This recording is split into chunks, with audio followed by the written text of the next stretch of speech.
आज मीणा विकास एवं शोध संस्थान अजमेर की संस्था की तरफ से ज्ञापन देने के लिए आए हैं और 13 नवंबर को उपचुनाव के दौरान देवली उनियारा विधानसभा क्षेत्र में समरावता गांव में जो घटना हुई थी उसके विरोध में जो गांव वालों के साथ में बर्बरता के साथ जो व्यवहार किया गया पुलिस द्वारा, उसके न्यायिक जांच के लिए माननीय मुख्यमंत्री महोदय के नाम ज्ञापन देने के लिए कलेक्टर महोदय से मिले थे।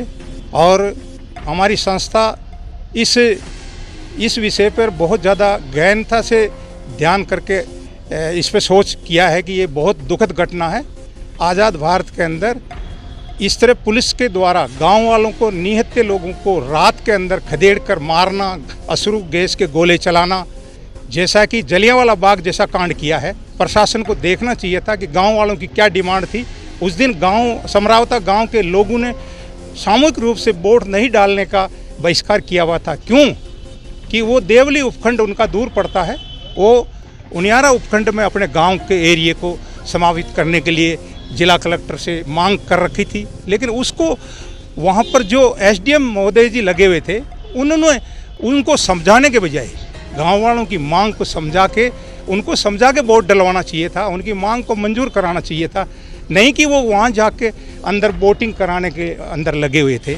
इसके विरोध में वहाँ का जो हमारा निर्दलीय उम्मीदवार नरेश मीणा था, उन्होंने उनसे वहाँ के एसडीएम साहब से ताकझोंक हुई और आपस में उनके झगड़ा हुआ और वो कांड नहीं होता अगर आज मीणा विकास एवं शोध संस्थान अजमेर की संस्था की तरफ से ज्ञापन देने के लिए आए हैं और 13 नवंबर को उपचुनाव के दौरान देवली उनियारा विधानसभा क्षेत्र में समरावता गांव में जो घटना हुई थी उसके विरोध में जो गांव वालों के साथ में बर्बरता के साथ जो व्यवहार किया गया पुलिस द्वारा, उसके न्यायिक जांच के लिए माननीय मुख्यमंत्री महोदय के नाम ज्ञापन देने के लिए कलेक्टर महोदय से मिले थे। और हमारी संस्था इस विषय पर बहुत ज़्यादा गहनता से ध्यान करके इस पर सोच किया है कि ये बहुत दुखद घटना है। आज़ाद भारत के अंदर इस तरह पुलिस के द्वारा गांव वालों को, निहत्थे लोगों को रात के अंदर खदेड़ कर मारना, अश्रु गैस के गोले चलाना, जैसा कि जलियांवाला बाग जैसा कांड किया है। प्रशासन को देखना चाहिए था कि गांव वालों की क्या डिमांड थी। उस दिन समरावता गांव के लोगों ने सामूहिक रूप से वोट नहीं डालने का बहिष्कार किया हुआ था। क्यों? कि वो देवली उपखंड उनका दूर पड़ता है। वो उनियारा उपखंड में अपने गांव के एरिए को समावित करने के लिए जिला कलेक्टर से मांग कर रखी थी, लेकिन उसको वहाँ पर जो एसडीएम महोदय जी लगे हुए थे, उन्होंने उनको समझाने के बजाय गांव वालों की मांग को उनको समझा के वोट डलवाना चाहिए था, उनकी मांग को मंजूर कराना चाहिए था, नहीं कि वो वहाँ जाके अंदर वोटिंग कराने के अंदर लगे हुए थे। इसके विरोध में वहाँ का जो हमारा निर्दलीय उम्मीदवार नरेश मीणा था, उन्होंने उनसे वहाँ के एसडीएम साहब से ताकझोंक हुई और आपस में उनके झगड़ा हुआ और वो कांड नहीं होता। अगर प्रशासन में समझदारी होती तो वो कांड नहीं होता। फिर दूसरा कांड ये हुआ कि पुलिस वालों को रात को उसी दिन उनको अरेस्ट करना ज़रूरी नहीं था।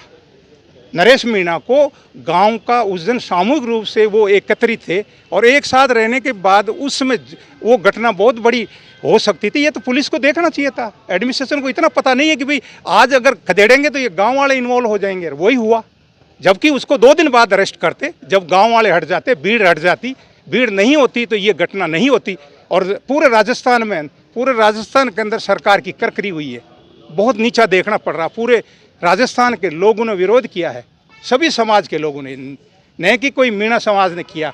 और बहुत सारे लोगों पर केस बनाया गया, झूठा केस है। 50-60 लोग ग्रामीणों को जो है ना अरेस्ट किया हुआ है। तो हमारी ये मांग है कि न्यायिक जांच कराए और निर्दोषों को छोड़ा जाए। और जो नुकसान हुआ है, गांव के लोगों का बहुत बड़ा नुकसान हुआ है। उनकी गाड़ियां जला दी गई है, उनके घरों के दरवाजे तोड़ दिए गए, कांच तोड़ दिए गए हैं, उनके घरों के अंदर जाके लोगों को गाली गलौज करके पुलिस वालों ने मारपीट किया, औरतों के डंडे मारे गए। ऐसा कभी होता है? और वो कौन सा दोष किया भाई? कितनी शर्मसार बात है। तो ये हमारा संगठन इसमें बहुत बड़ा नाराज़ है। इस मामले से सरकार से मांग करता है कि इसकी न्यायिक जाँच की जाए और हमारे को इस पर न्याय दिलाया जाए। जो लोग दोषी नहीं हैं उनको छोड़ा जाए।